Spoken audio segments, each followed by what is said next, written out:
I have no idea what just happened. My Q&A broke. That was weird. I'm getting messages. Is it because my thing broke? How rude. My live shut down all on its own. That's rude. I don't accept such technical difficulties.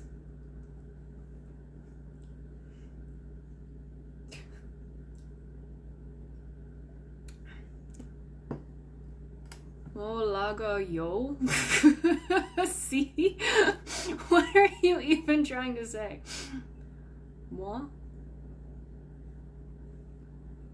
Mo? I think you're trying to say mo, like Korean mo? Like what? But I don't know what laga yo means. Except for yo being the ending of... Thanks for coming back. Sorry, everything broke. I don't know what happened. It's just like, the live has ended. And I'm like, no, it hasn't. I touched nothing. Oh, well. So, we lost 5 minutes. But we'll get them back. So I had to turn in a paper on plant consciousness, as I was saying before the universe rudely interrupted.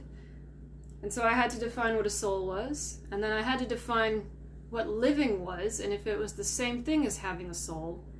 And then I had to research plants, and if you want to be really, really disturbed, I'm going to tell you all about this. So, you know that smell when you freshly cut grass, and it's like that fresh grass cut smell? That's actually a distress signal. And the grass is telling the other grass basically that there's danger and to run and to protect itself. Although I don't know how grass can protect itself or run or do anything really, except just accept its fate. So that's what that is. So plants actually send distress signals because they're trying to keep themselves alive.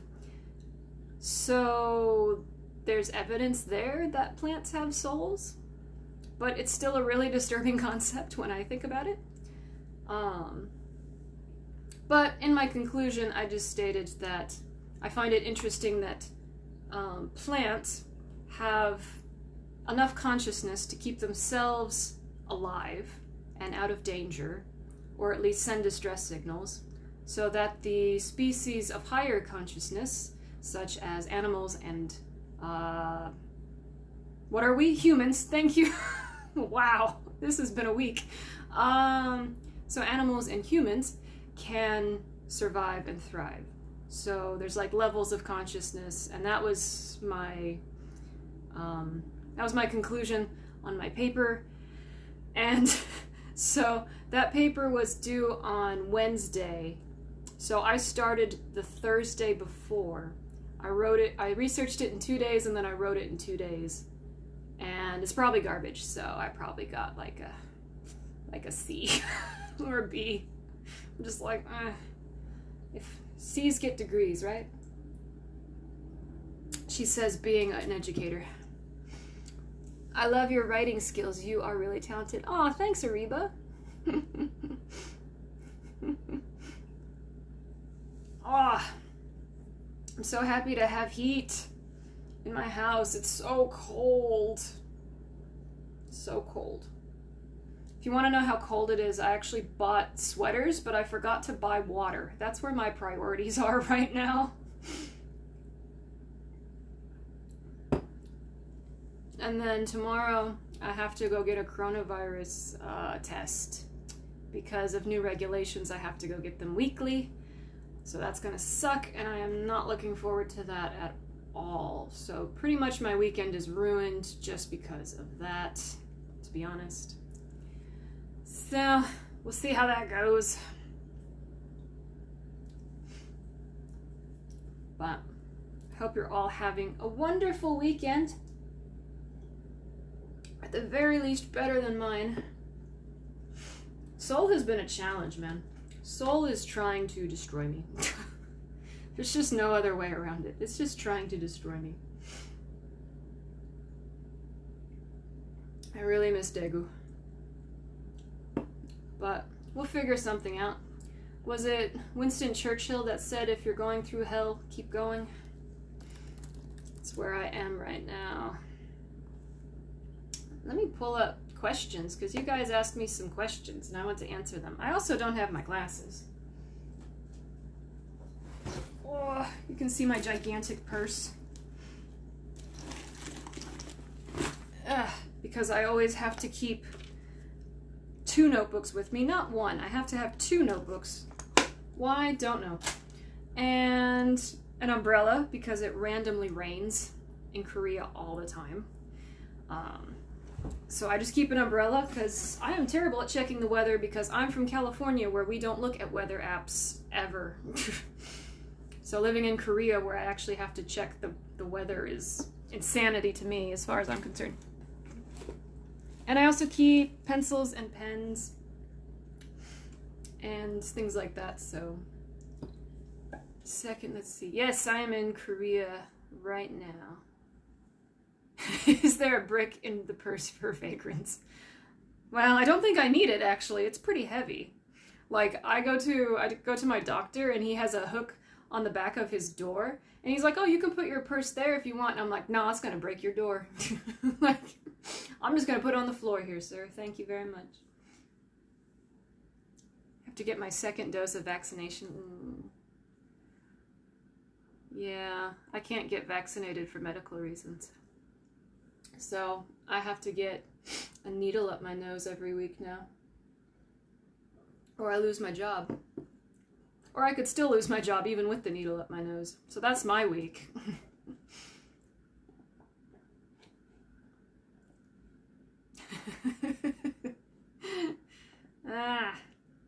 But I still have papers due too. Oops. I'll do them. I'll tell you what, I have been told that I am a good teacher, but I am a terrible student. I wait till the last minute on everything. And then I go into hyper-focus mode, and then I do really well. So, I don't know, it just works. I've actually come to... I actually don't care that I procrastinate anymore. I actually just accept the procrastination as part of the process. And I don't really get mad about it anymore. I'm just like, okay, I'm just warming up. I'll pray for you. Good luck. Well, thank you, dear. I will take any prayers. Let me tell you something. The first week I came to Seoul, I twisted my ankle just walking, and everything's gone downhill from then. So that was 3 months ago. It really hasn't gone up at all. I'm at the point now where I just kind of want to like quit everything and then just take a rowboat out to an island and just sit there for a year. I don't want to be in reality anymore. I'm tired. And it's not even that things are that bad. I'm just tired. I don't want to adult anymore. But I definitely don't want to be a kid anymore, because then I have to just like sit at home and do whatever people tell me to do, and I hate that more, so. Where are my questions? Where did I put them? Oh, I know where they are. Oh, I've been praying for you every day. Kevin, you're the best. I don't know if you know this, but you're the best. Let's see. I'm pulling them up now. I had a lot of technical issues trying to get things set up, so I didn't pull them up like a prepared person would have. I made my coffee, but I didn't pull up the questions. I'm telling you, my priorities are not where they should be today. But I did work today, too. It was a fun work day, actually, for a Saturday. I was actually awake the whole time. Ooh, I went to Dunkin' Donuts and got a butterscotch latte. I was so excited. It wasn't as good as I imagined it to be, but it was probably because it was hot, and I think butterscotch lattes need to be iced. But if you have a chance to have a butterscotch latte, have a butterscotch latte, or make it. Actually, butterscotch is really easy to make. This has nothing to do with anything, but we're going with it. Butterscotch is really easy to make. All you do is you melt some butter, and then you add brown sugar to it, and then vanilla and half and half, and that's it. And it's amazing. Add it to your coffee. It's fantastic. How do I get to my, let's see, profile? I think it's in my like stories that I saved, and then I have to like get to that somehow, which I forgot how to. I might need a second phone. Does this one work? Yes, I just have a second phone lying around. I have a tablet somewhere. Where did that go? I am disorganized. If I work a 6-day week, I'm useless to the world on Saturday. Useless. I'm actually surprised I taught half decent today. This says it's dead too, but I'm going to ignore it. Because I need to get to the app. Where's my charger? Let's do that. That's smart, isn't it?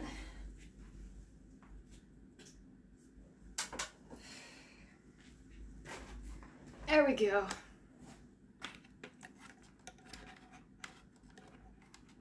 There we go. That's better. Oh, more people to wave to. Waves. And this wave. Oh, there we go. Oh, noises. Check. No. Stop it. No. Making a remix. Apparently.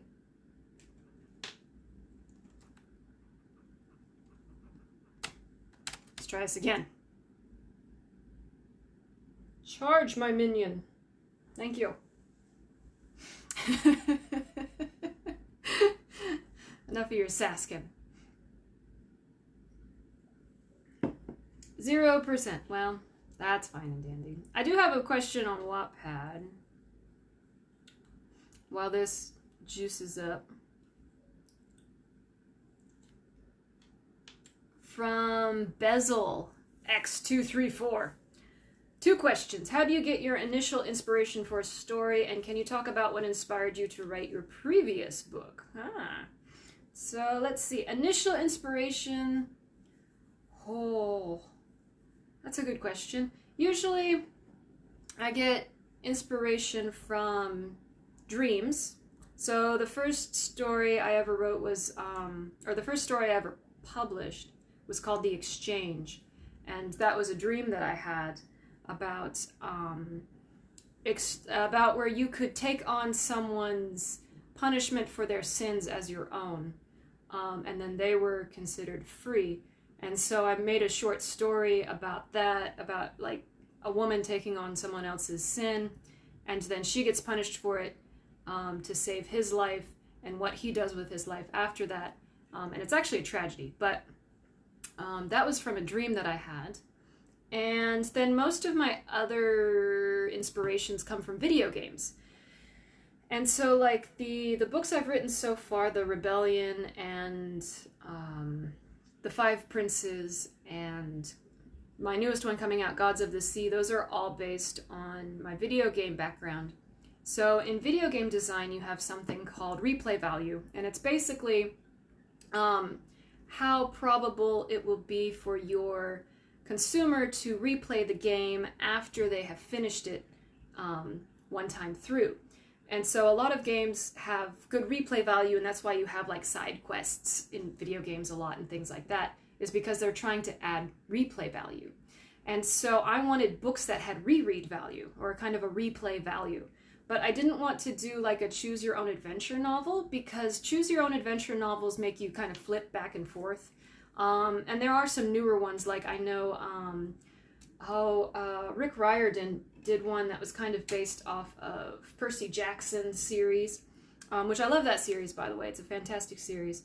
The characters are very well written, and I've seen him speak in person, and he's a very good speaker as well.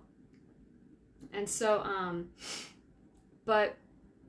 and there's a new one called like My Lady's Choosing or something like that.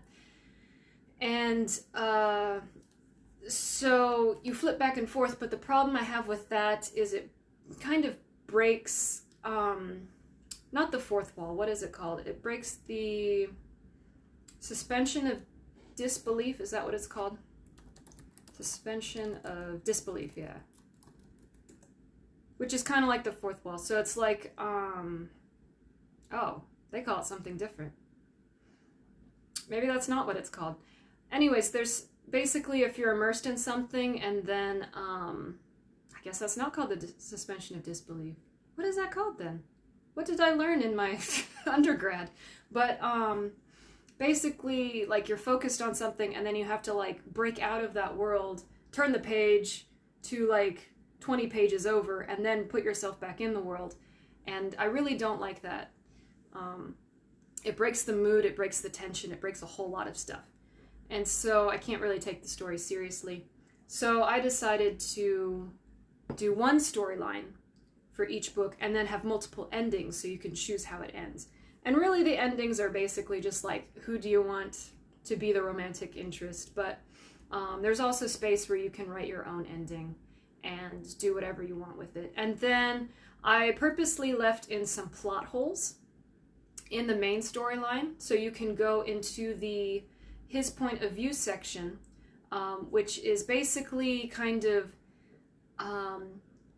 deleted scenes from other characters' points of view.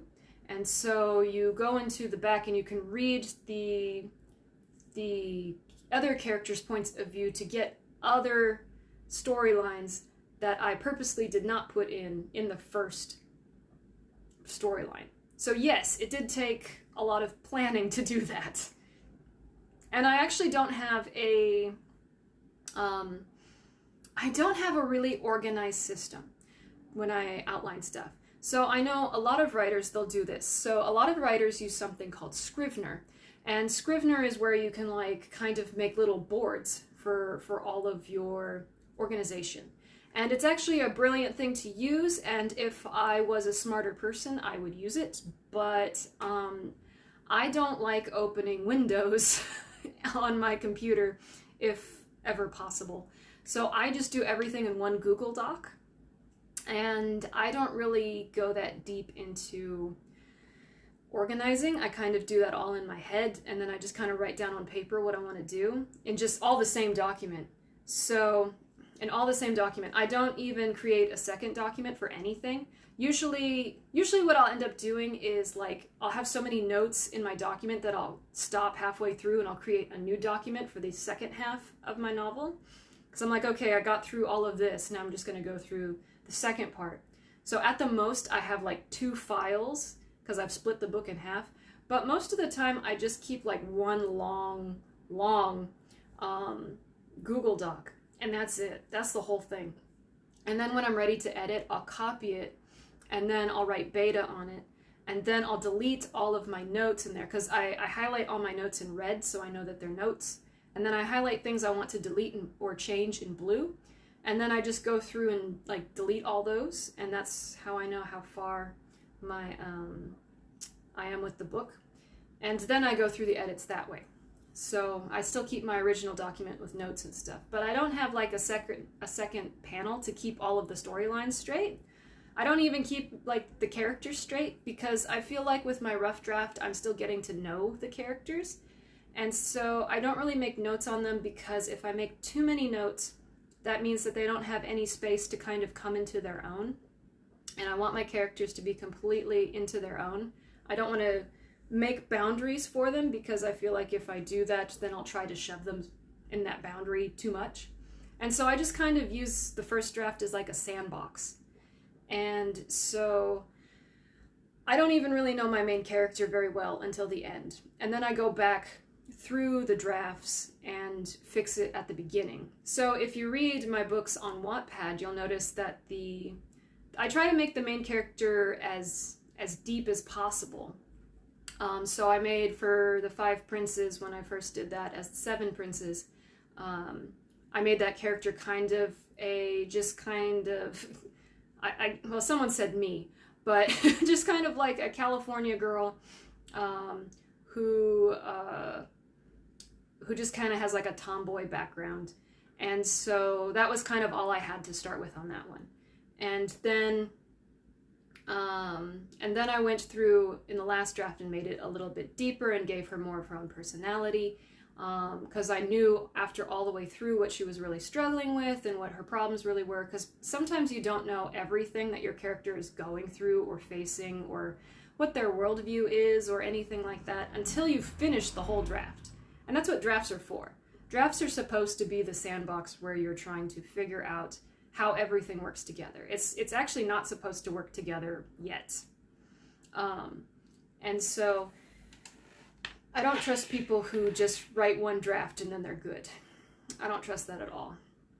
And so, so I go through that, and then I try to think as I'm writing, what are the different motivations of each character? What are each of their worldviews? And how does that play out when they all play in the same sandbox? And so that makes it more interesting for me. And then I'll kind of keep notes on the side as I do that in red. And then I'll go back through when I'm editing for the second draft. I'll think about it more in depth. Hello, Angel Wings. So, and then I'll fix it after that. And then like the second book, The Rebellion, I tried to make her more of kind of a kind of just ancient warrior type female. And then I went back in the second draft and made her more vulnerable and made her more balanced. And then for Gods of the Sea, I'm actually going through that draft right now. And on my, in my initial draft on Wattpad, I kind of made her, I wanted her to be kind of like a Southern belle, because I lived in the South for a little bit, and Southern belles are just like the funnest people to be around. So I wanted her to be kind of like, kind of fancy, and kind of, not a debutante, kind of just like a very social, very charming, very witty, because Southern belles are just, you know, very beautiful, witty people, and they're fun to be around. And so I was trying to make her like that. But it wasn't really as deep as I wanted it to go. And then I finally finished the draft and realized, oh, I kind of want this to take place in kind of a real setting. And so I decided by the end of the book that I want it to take place in France before the revolution. And so now I have to go research that to make sure that like it kind of lines up and that my French is not all garbage. I took 1 year of French and I failed, and which was really sad. I just can't learn languages very well, so there's that, which is why I've been in Korea 4 years and I can't make a sentence. But I can swear a little bit, which I guess is all you really need to get by, right? Why are Southern belles fun? Films portray them as ignorant. They really do, and they're really not. The Southern belles that I know love, like, history, number one. They love history. They love history, and they love talking about... They're very social people. And so they'll talk about lots of social and political things, but they do it in a charming way. And so they don't do it... They do it as a social activity. They don't do it as a way to win something. It's just kind of banter. And they stay strong with their beliefs, but it's still more of banter. But they're actually... I feel like a lot of... I feel like films portray Southern belles as stupid just because a lot of them maybe don't go... Well... I don't know about that. I was going to say maybe a lot of them don't go to like formal type schools like universities and things. But I think they do that. But maybe before they didn't. I'm not sure completely. But they're not educated in the way that... They're educated in social things. They're maybe not as educated in educational things. But that would be my speculation on why films would have them as stupid.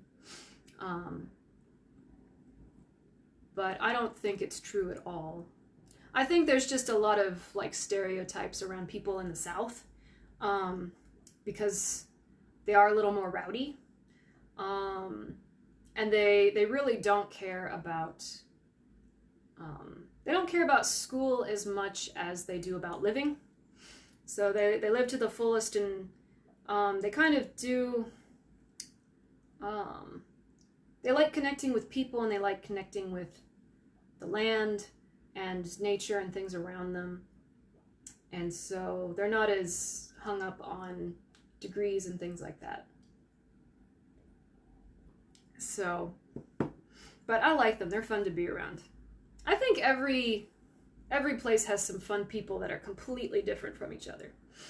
So there's some really fun, really well-educated people that have like, you know, PhDs and things that I like hanging around with. And there are some people that like dropped out of high school, and I like hanging out with them too. So fun people are just fun people. You gotta have different groups for different things. So yeah, back to the question. My trilogy that I've written so far is based off of video games. I think, what else do I get inspired from? Usually just video games.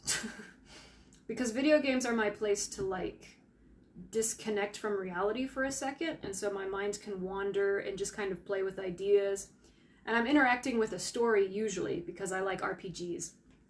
And I used to play a lot of Japanese RPGs. And so that's where most of I'd be like, oh, I wonder if the story will do this next, or do this next, or do this next. And then there was a lot of like side stories that you could do. And so I would just kind of create stories, and my imagination would just kind of wander. And so I would do that. I would just make a lot of stories based on video games. I think I wrote a Final Fantasy fan fiction once, I think. It had to have been 8. I can't remember fully now. But yeah, I'm sure I did. But honestly, The Seven Princes was a video game fan fiction that I'd been wanting to write for like a long time, actually. And I was just doing it as practice because I wanted to see if I could write romance. And then it turned out that I really like romance. I like romance writing. There's a lot of... I have a test to prepare for, so I have to go. I want to listen to you, but I'm sorry. Aw, okay.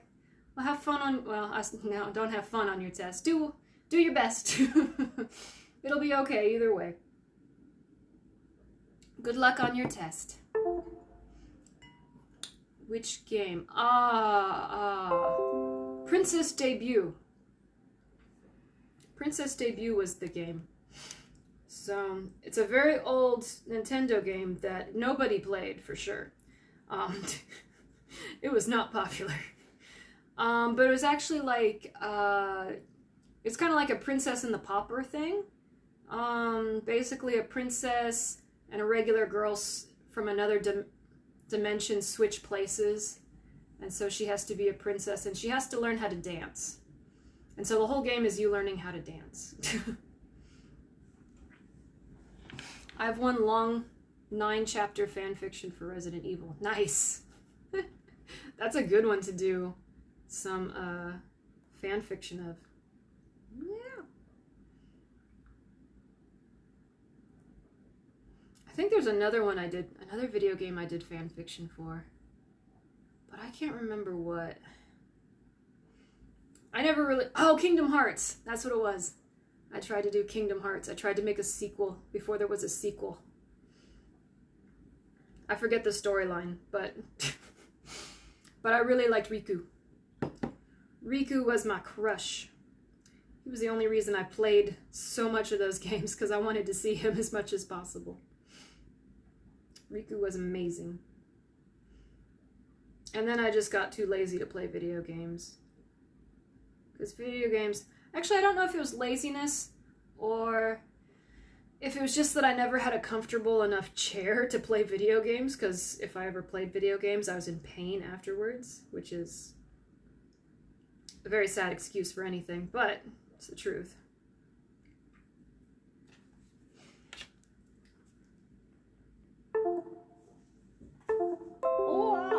Stop. Stop freaking out. And then the first part of that question. Oh, no. No, I answered both of them. Okay. Initial inspiration and talk about what inspired you to write your previous book. Which one's my previous book? Are we talking about Gods of the Sea? Because technically that one's finished. Gods of the Sea was inspired by Sid Meier's Pirates, which is a video game, and something else.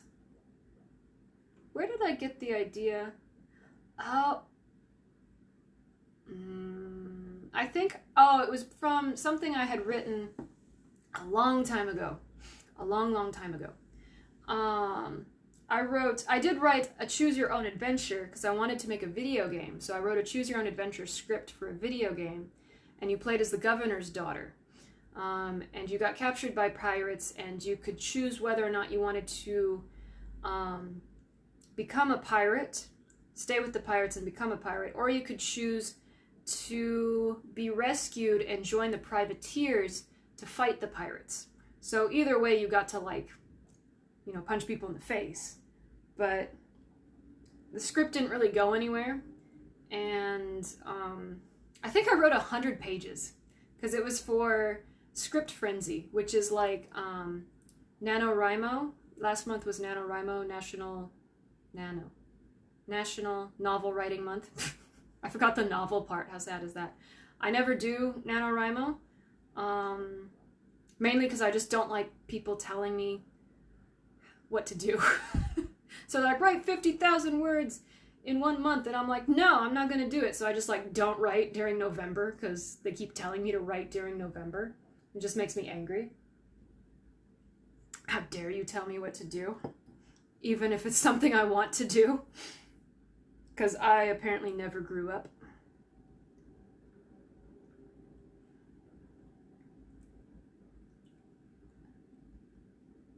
Oh my gosh, how do you get into your saved stories archive? There we go. Took me forever, guys. Forever. And, oh dear. Going backwards. No. Show me the thing. There we go. I got to it. How is the winter in Korea? From Flowery Hyunjin. It is cold, and I am angry. So cold. I don't like cold weather at all. One of my friends once called himself a desert rat, and I understand why he said that now, because I am definitely a desert rat. I need to be in the sun. I really hope that's not a horrible term. But the way he meant it was just, he was from the desert, and so he was used to hot weather. And so that's what I am. I am used to hot weather. I do not like the cold. I do not like wearing scarves. I don't like anything around my neck. Or, I look amazing in hats, but I hate wearing them because it just gets so hot. And then I don't really like covering up my collarbone either, because my collarbone is very attractive. I like my collarbone. I was talking about this. One of my students is a professional model, and so I was talking about that, how like in all of my pictures I always show my collarbone, and she's like, oh yeah, collarbones, those are like so underrated, like they're very attractive. And I'm like, thank you, a professional agrees. But so yeah, and winter clothes are always really expensive. So I have to wear like $600 worth of clothes just to not freeze to death. Oh, it's so irritating. Oh, it makes me angry. At least summer clothes, like, and then here's the thing. So it's like winter, right? So you have to take 20 minutes to get dressed and put on all your layers. And then you go outside and you're like still cold anyways. And then you go outside, but you're warm enough to get through the day. You get on the bus, right? And the bus is really, really hot, and then it's really full of people, and you can't take off your jacket, but you're just standing there sweating. Just sweating. And then you get off the bus, and it's cold again. And then you go indoors, and everyone has the heat full blast, and so you have to strip off all of the clothes that you just spent 20 minutes putting on because you're sweating. And yeah, so I actually sweat more in the winter than I do in the summer because of all of the temperature changes from inside to outside, from inside to outside. At least with the summer, you just consistently sweat everywhere. It's just hot. Oh, and the worst thing was when I was doing like taekwondo, and I would do it in the mornings.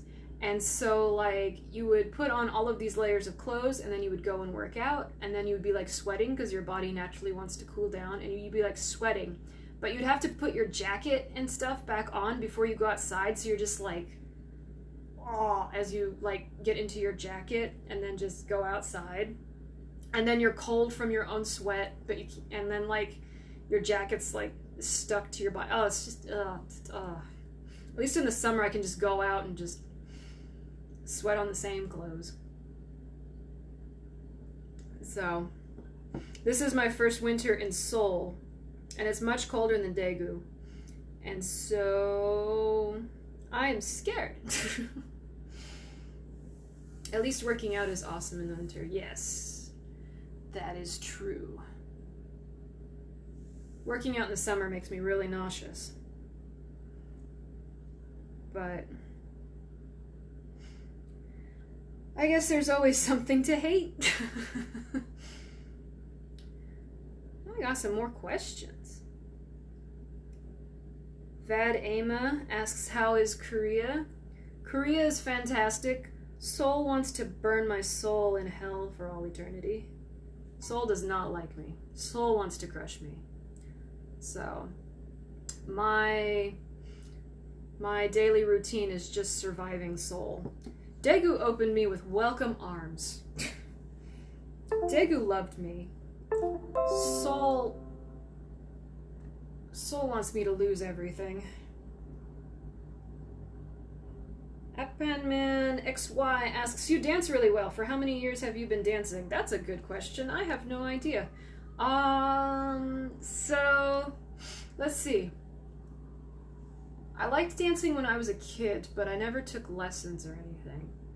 I just like dancing around in my room like a weirdo. It was really weird dancing. And then I think I took like my first official dancing class when I was in college, so that was... Did I take any dancing classes in high school? No. Only college. So 22, 23, right? So that was 2000 something. That doesn't narrow it down. So I took 1 year of 2 years? 1 or 2 years, I think 2 years of ballroom dancing. So I did some salsa and swing, foxtrot, and tango, and waltz. I really liked the waltz. It was very princessy. And so I liked that. And I did that for like 2 years, and I just went to like a local community college, and I did that there. And that was just for fun. I also took 1 year of hip hop, and I was just terrible. Like, awful. I didn't practice at all, though. I just went to the class like 3 times a week, and I would just have fun in the class. I didn't practice at home at all. At all.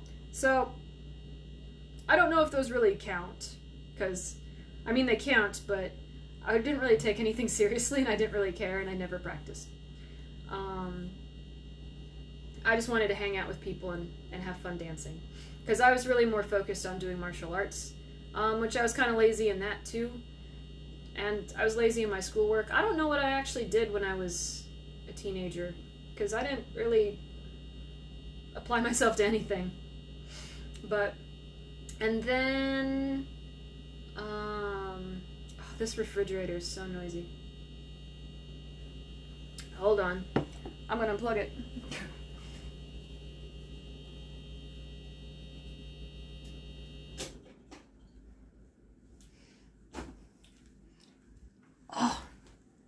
get to play the game of will Deidre remember to turn her refrigerator back on.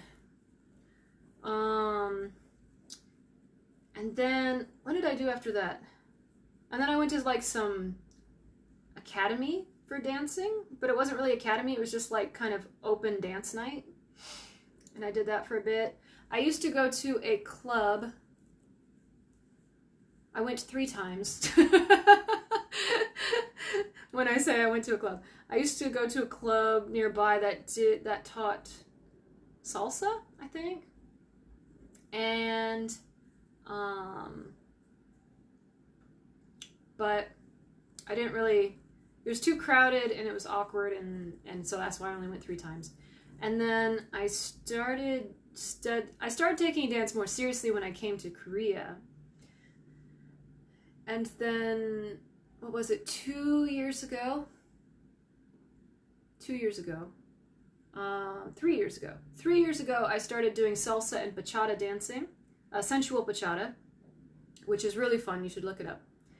And sensual bachata and salsa. I did that for like 1.5 years until I got really, really sick and I started getting really bad ocular migraines. And so if you don't know what an ocular migraine is, it's when you get like pain all the way through your face and then you go blind in one eye. So I would go blind in this eye. And then like just lights were really sensitive. So I stopped going to this club that I was taking lessons from on those 2 things because just too many flashing lights and it just hurt my migraines way too much. And so, and then coronavirus hit. So I just started going to dance academy for actual lessons. So the teacher that I had, what they do is at the YMCA, there's actually YMCAs in Korea. If you're American, it sounds kind of funny because it's supposed to be the Young Men's YMCA. Young Men's something of America. YMCA. I forget what the C stands for. That bothers me. What does YMCA stand for? YMCA. Meaning. Oh, Young Men's Christian Association. That's right. So that's what YMCA stands for. And Young Men's Christian Association. I thought it was Young Men's something of America, but oh well. So now I guess it does make sense that it's in Korea, maybe. But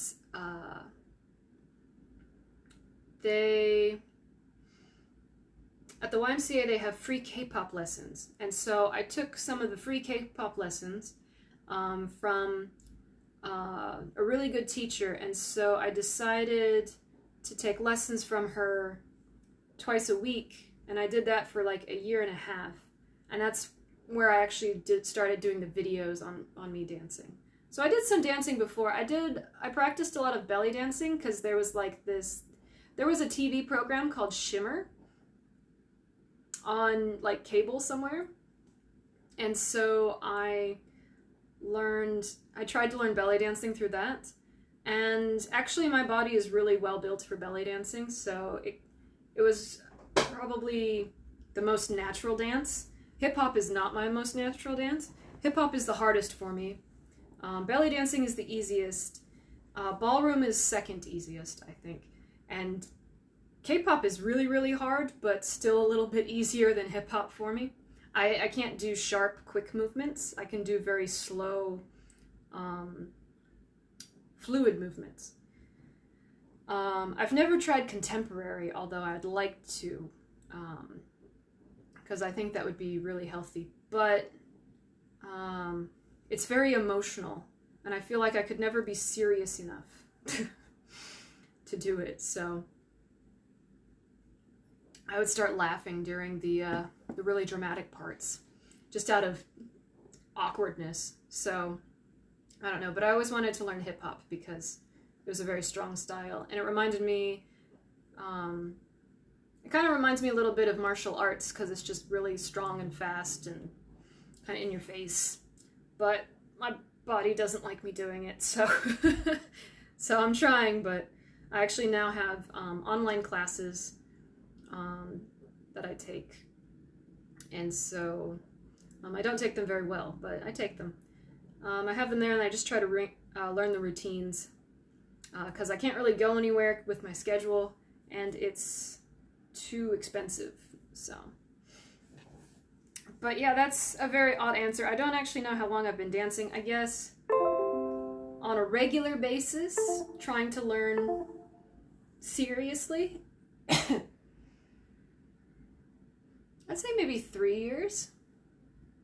3 or 4 years. But I do a different style every couple of years out of boredom. Stop yelling at me! And then, let's see. Is this all of them? No, okay. Flower Hyunjin asks another question. Oh, thanks for all the questions. Let's see. How do you balance everything in your life? That's a good question. What do I do? I actually have a big obsession with like time management and things like that. Time management and energy management and planning and organizing and schedule keeping. I actually have an obsession with that. There's a mixed reason for that. I think one of the reasons is, I think the main reason is, honestly, is because I used to work a lot of funerals at my first job. I worked in the media department of my church and I worked a lot of funerals, and most of the people who were being remembered were younger than me or just barely older than me. See you later, Kevin. And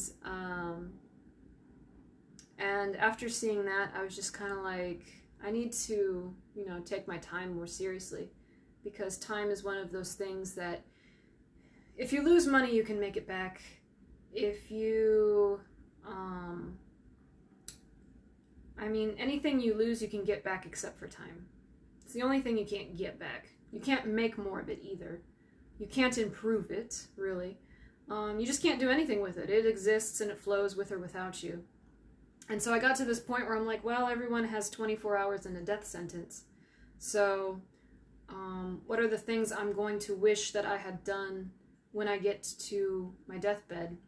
And so I just think about that on a daily basis, and so, which is a little morbid, but basically if I look at my schedule, I'm like, does this really matter in the long term of things, or does it not? And so, and that doesn't mean like I don't waste time on social media or just staring at the wall sometimes because I'm so tired. But it just means I kind of prioritize what I think is most important, and then I make time for it. And so, it doesn't mean I've done it very well. When I first started, I just wanted to do like creative projects, and that's all I wanted to do. And I just had so many things I want to do.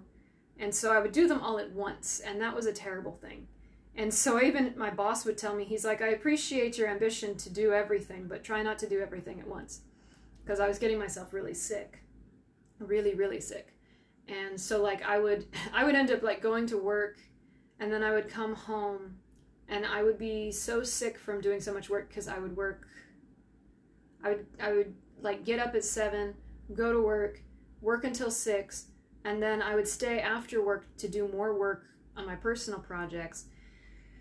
And then I would work through my lunch break, and then I would also work on my breaks. And then I also would have classes in the evening, and I had classes on Saturday, and then I worked at the church on Sunday, or I volunteered at the church on Sunday. So I would end up like, I think once a month or like once every 2 or 3 months, I would end up just like going to the ER and getting an IV because I had worn myself out, and then I would just go back doing the normal thing. And so that was my life as I worked full-time. So I finally realized that working full-time is extremely bad for my health. And so I decided to stop working full-time. And I was really worried about that because I was worried that I wouldn't have enough money to get by. But the ironic thing was, is as soon as I went to part-time, my health improved. And so all the money I was spending on like my health problems and I didn't like food because I was too tired to cook, and everything else like that I used that I bought out of convenience because I was exhausted. Oh, and also like I had like this shopping impulse. So if I was really, really exhausted, I would try to get like a shot of dopamine or any sort of just like the will to live. And so I would just impulse shop because you get that kind of like dopamine whenever you buy something. You're like, oh, this new thing. And I really didn't even want the thing. I just wanted the like jolt because I was so exhausted. And so once I went to part-time as a teacher and just did part-time work, a lot of my anxiety dropped and I had time to cook, so I didn't have to go buy food. And then I wasn't really as exhausted all the time, so I didn't really feel like impulse shopping. I didn't need the dopamine. I just had like kind of the usual like, I really want to go shopping for art supplies today sort of thing. But it wasn't like an impulse shop, like I need to buy this because I don't feel like living anymore. It wasn't like that, like pure exhaustion. And so I think it really helped to just kind of realize where my limitations were after passing them so many times. And so after I figured out my limitations, I also had to figure out my priorities. And so I always keep my number one priority as my job.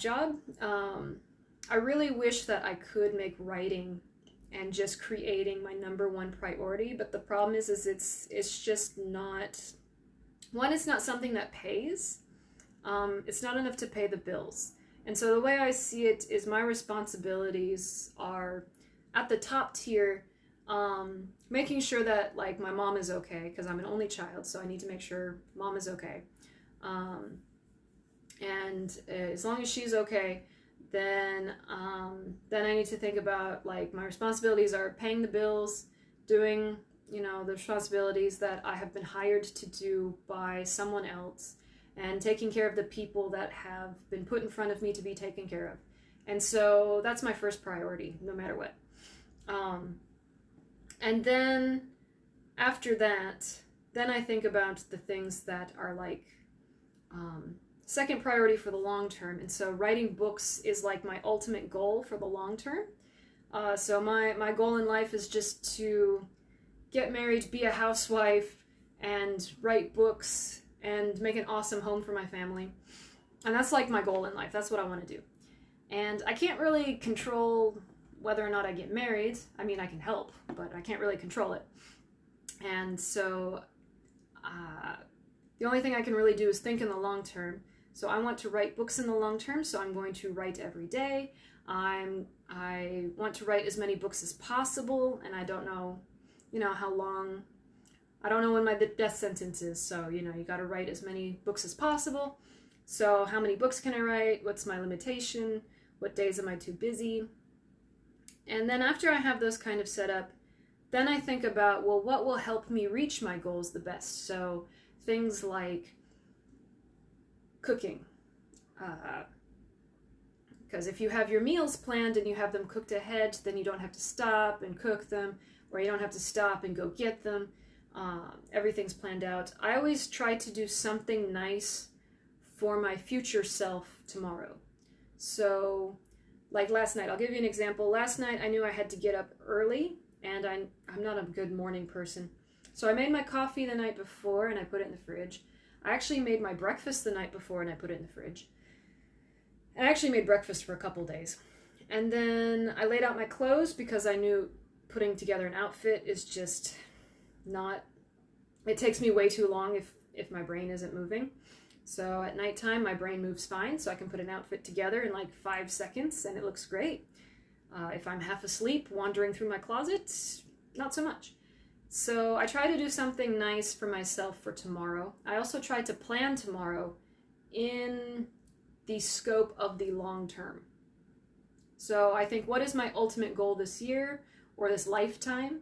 And then I try to make my schedule kind of line up with that. So things like that. So it's not really a balance. I don't really think you can, there's not a good way to balance things. You can't have it, like there's no equal numbers. You can't have an equal balance. You have to have an unequal balance, but you have to have an unequal balance in the places that matter. So my you have to kind of look at the percentages of like, okay, what cannot be perfect? So my house is not clean a lot. It's pretty messy. I tried to clean. I have a schedule for cleaning, and I keep to it. But it's not a top priority, and it's the thing that suffers because everything else is more important. So my job is most important, and then my health should be the most important. That's what should be on top. I haven't gotten it there yet. I'm still working on it. But I put my job pretty much on top. And then I put my health. I also have schoolwork because I feel like I have a duty to do immediately. That's what I put on top. So school and teaching go on top because I'm getting my master's degree, and so there's like a lot of due dates and a lot of papers, and that's my responsibility to study. So I do those two things, and then my health, and then writing. And then I also keep days off, completely off. Sunday is completely off. It recharges everything. It recharges my brain. It reboots my brain after taking in so much information, because between teaching and studying and writing and everything else and listening to podcasts, my brain just shuts off. So I need like a full day to just nothing. And so Sundays I'll just end up sleeping all day or just staring at the wall, or if the weather is good, then I'll go out and just sit and just people watch or just look at nature. And that's it, nothing. And then usually on Wednesdays or Thursdays, depending on how tired I am, I'll take the entire morning off because I have to work in the evening on Wednesday. But I'll take the entire morning off and just go get coffee and enjoy the day. And that's what I'll do with that. So I have like a rhythm. Usually my rhythm is like one day 100%, second day 90%, and then third day I'm tired, so 50%. And then the next day after that, maybe another 50%. I either work the entire day or I rest the entire day. It depends on how tired I am. And then Fridays, I kind of plow through whatever I need to plow through. Saturday is a full work day as well, because if I either have like papers or I have to work, something like that. And Sunday is just off. So I have like a rhythm, and it took me a really long time to find my rhythm. So if you're looking for your rhythm, or if you're looking for a way to balance, first think of your priorities. Think of your priorities in the immediate future and in the very, very, very far future. Like where I think about my 60s. I'm not close, right? Now I'm not even close to my 60s yet. So, but I still think about like my 60s and my 50s and what I want to do. So I'm actually building like skill sets because there's a business I want to start in my 50s or my late 40s. So I'm trying to build skills now so I have that later and I don't have to learn those later. And then, so think about your short term, think about your long term, and then kind of weave those in throughout your day. Do something nice for yourself tomorrow, and set up tomorrow to be what slowly brings you towards that long distant future. That doesn't mean you won't have like redirects and things like that, but at least it'll get you closer, if anything, or at least it'll take you down a better path than you are on right now. At the very least, if you're just bored and stuck and you don't want to be where you are now, at least facing the right direction, even if you can't walk in that direction, it's still just as good. So I recommend that. Flowery Hunjin also asks, what is your favorite show? Let's see, that's a good question. My favorite show is actually, stop. Mute. Let's see if that works. My favorite show is actually a show that came out before I was even born. It's called Remington Steele. And it has Pierce Brosnan. And it's a very, very old show, but it's kind of fun because it's like one of those detective noir type feels. And so it's basically about this woman in the 1980s who wants to be a detective. and no one will hire her because she's a woman. And so she creates this fake name called Remington Steele, and she pretends that this man is her boss and that she works for him. And so, but she does all the detective work. But he doesn't actually exist. Remington Steele doesn't exist. But then she runs into a con artist, and this con artist figures out that this man doesn't exist. And so he takes the role as Remington Steele. He just pretends to be her boss, without her permission, by the way.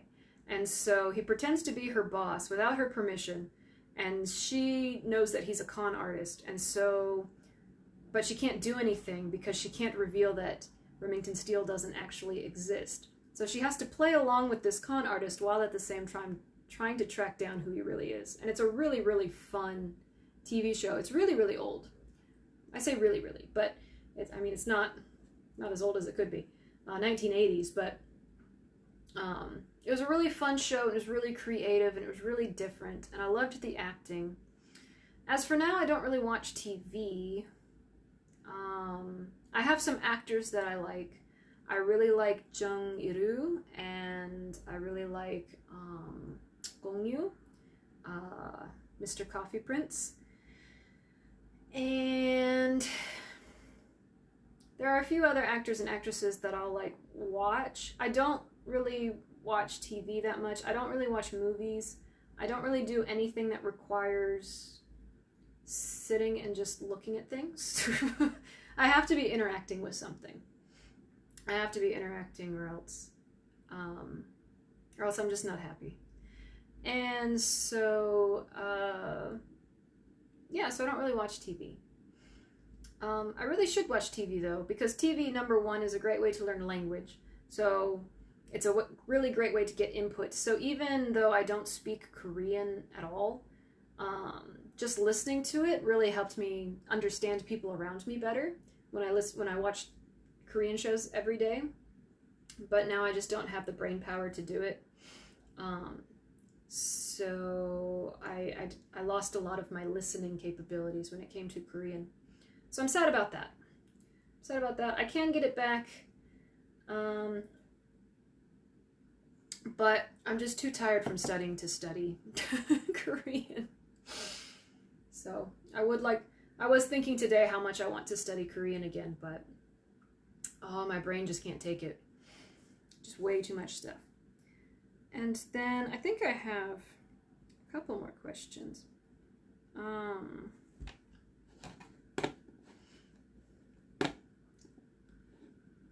Let's see.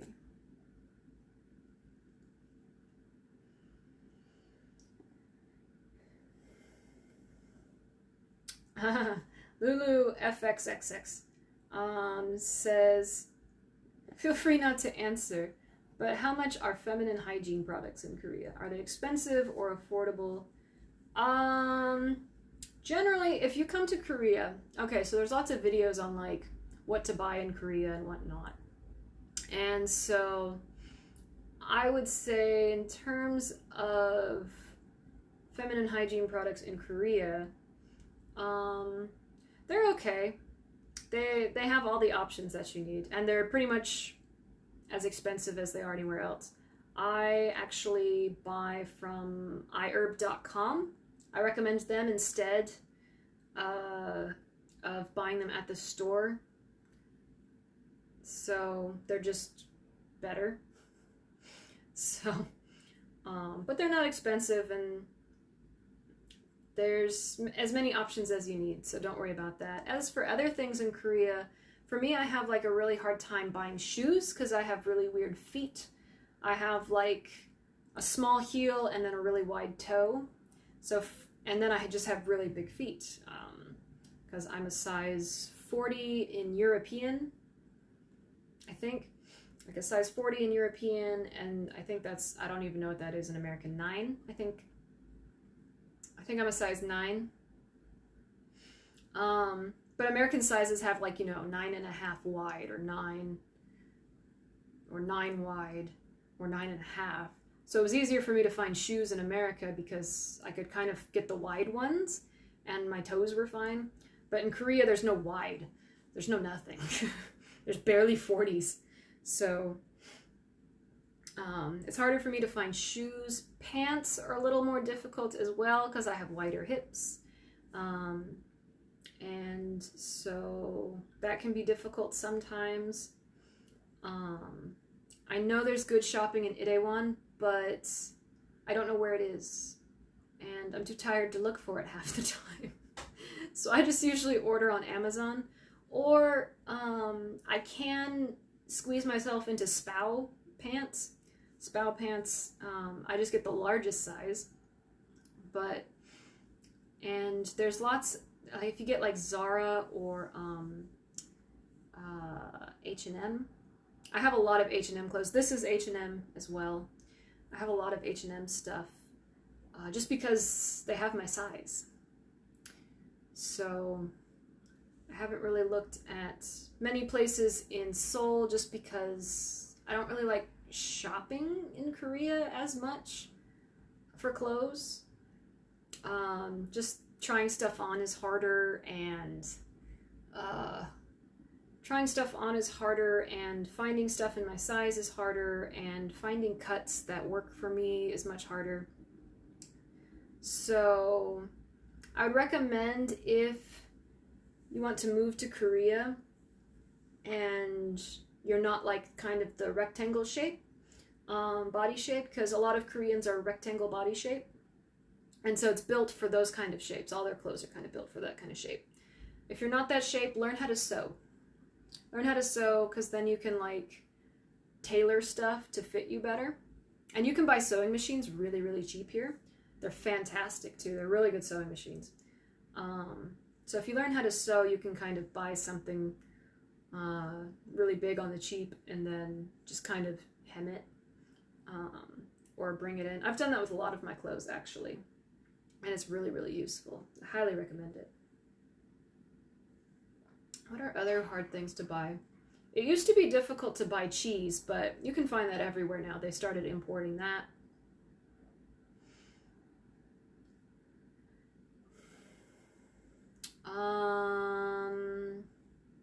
Actually, I forgot how. Most things you can buy online. They might be really expensive. But most things you can buy online. The stuff that I really like, that I really can't find, I usually buy. You can buy stuff on Amazon and have it sent here. Shipping is not too bad if you're buying clothes, for sure. It's actually not that bad. And they get here in like a week. If you're buying electronics, they'll get here even faster. And books, anything like that, yeah, you can buy them here. So I don't have too many problems. When I first came to Korea, I couldn't find any of the brands that I liked. But now my diet has changed so much after living here for like 5 years that like now my staples are like ham and kimchi and chicken and pork and things like that. So it's really easy to find. I have like a bunch of Korean brands that I really love now. So I don't even remember the brands that I liked in America anymore. I don't remember any of their names. Not a one. So the longer you're here, the more you get acclimated and the more stuff you find that you like. So you don't really have to worry as much. So, and don't worry too much about shopping over here, except for maybe shoes if you have big feet, and pants if you have big hips. But that's about it. Everything else is okay. So, last question that I have here is, how do you make your writing so descriptive? By Ghost Anonymous. Ghost Anonymous. I like that. Two of those together. Descriptions. I did make a video about how to write descriptions. I will put a link somewhere after this video goes live. Or goes up, not live, it's live now. After this video goes up, I filmed a video about writing descriptions, basically. If you want a more advanced way to write descriptions, there's a couple things. One is try not to write too many descriptions.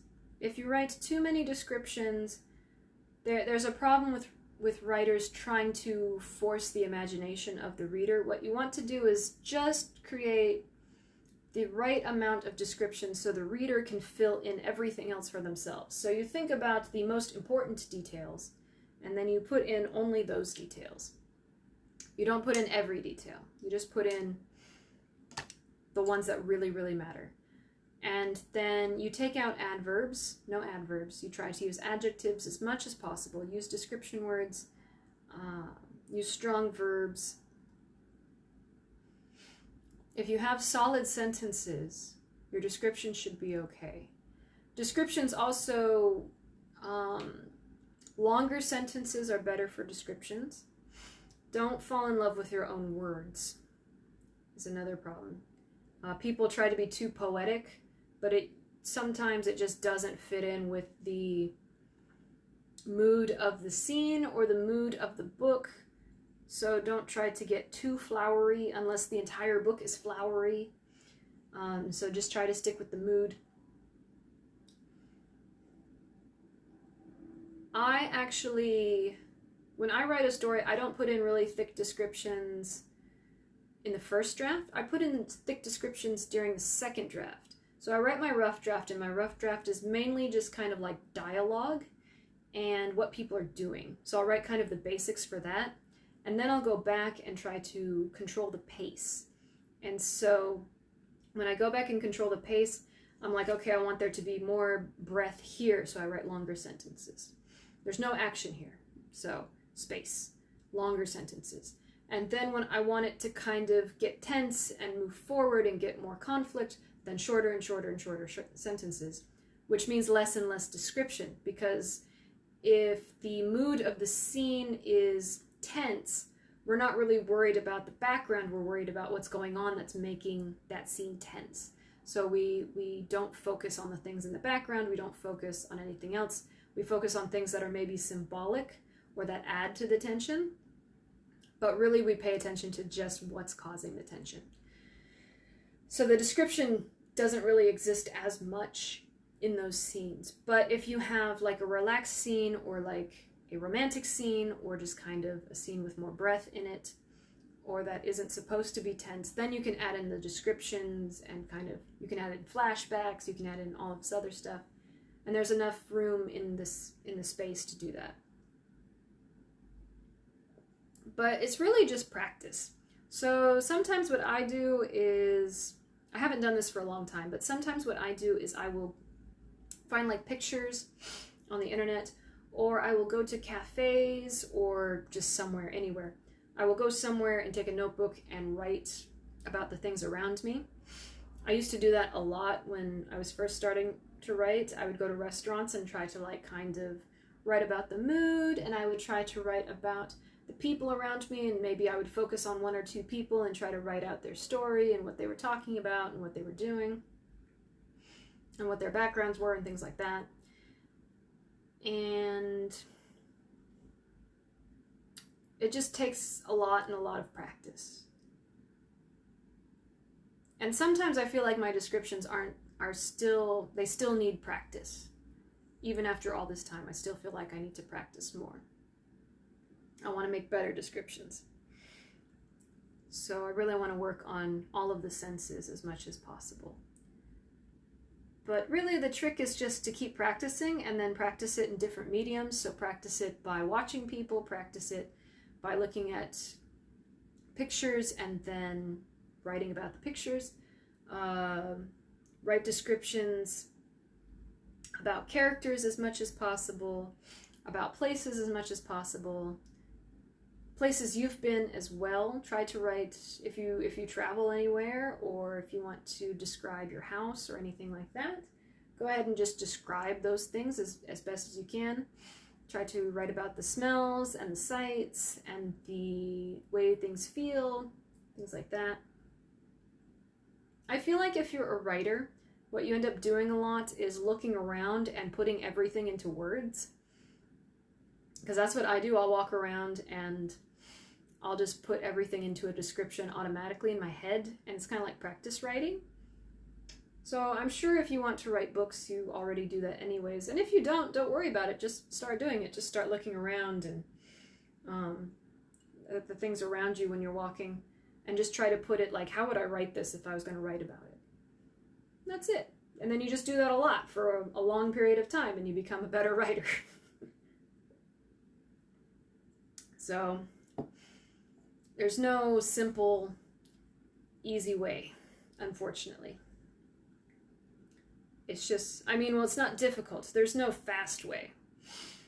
You just have to keep practicing and practicing and practicing. So, I think that was all of my questions.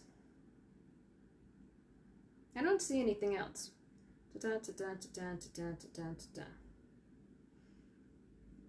Yeah. That's all I found.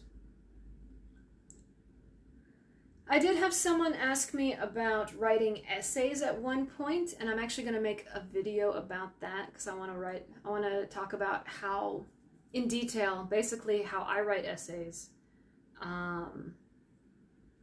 And they're a little bit different than most types of writing. And I guess there's a few different types of essay writing that I've been researching and trying to figure out which ones I like and which ones I don't, and which ones were just someone in the educational board killing time. But so I'm looking through that, and I will make a video on that. I will also make a video soon, part number 4 of how to write a sentence, which will be about point of view, first, second, and third person point of view, and the differences and how to choose one. I've actually outlined almost a year's worth of videos. I just have to get through reality first. So just a pile of university classes and work and things of that sort. Getting my next book ready for publication and then editing the book after that. I actually have 3 books in edit right now. 2 books are in definite edit, and then there's like 1 book that's pretty much finished and just needs to go into edit. So next year is just going to be straight editing all year. I don't even know if I'm going to write anything new because it's going to be so much editing. So I have Gods of the Sea coming out, and then I have 2 more books that I've been working on. So I'm just going to edit those as much as possible, as quickly as possible. And then I have like a whole list of other books I want to write, but I just haven't had the chance to get to them yet. So we'll get to them. We'll get to them. But it has been a little bit over an hour and almost an hour and a half. So thank you for all your questions. I hope I got everybody's questions. And if I didn't, I'm sorry. Ask me again. I try to do these once a month. I forgot last month. Well, I didn't forget last month. I did remember. But I didn't do one last month because I had finals and there was another issue I was having that I couldn't do a live stream last month. But I tried to do one early this month because I know the holiday season. And I'll probably, maybe we could do one for New Year's, maybe. It'd be Korean New Year's. So, maybe. Or at least around that time, because it is on a Saturday. So, we'll see. Or maybe the day after, on the 2nd, on Sunday. So maybe something like that. We'll do one early next month too. So, we'll do another one. Send me your questions. You can put them in the comments. You can put them anywhere. You can message me, anything you want. And I will answer them on my lives. Thanks for coming to everyone who came. There's a good group tonight, and I'm actually really glad you came. So, I didn't get any responses, so I didn't know if anyone would come. So I'm really happy you guys came. And thanks as always. I always appreciate your encouragement, and I always look forward to talking to you guys. So I hope you're all doing well. Keep being beautiful beasts. I will talk to you tigers later. Have a good weekend. Bye, guys.